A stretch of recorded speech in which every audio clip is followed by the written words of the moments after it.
Hi అందరికి. పొద్దున్న లేవగానే ఇంట్లో పనులు చేసుకొని అలాగే వంట చేయాలి. ఈరోజు మా అమ్మ అయితే పొద్దున్న లేవగానే పప్పుచారు అయితే చేసింది. 10 మంది తినేలాగా పప్పుచారు అయితే చేసింది. చూడ్డానికి బాగుంది, టేస్ట్ అయితే ఇంకా బాగుంది.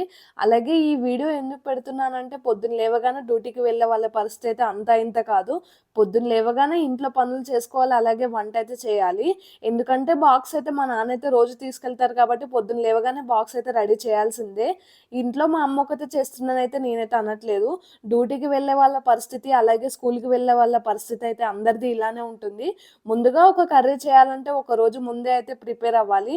ఎందుకంటే పొద్దున్న లేవగానే నలుగురికి నచ్చేలాగా అయితే ఒక కర్రీ చేయాల్సింది ఇంట్లో ఉండే ఇల్లాలు మాత్రమే కాబట్టి ఏదో ఒకటి ఆలోచించుకొని అయితే పొద్దున్న లేవగానే చేయాలి.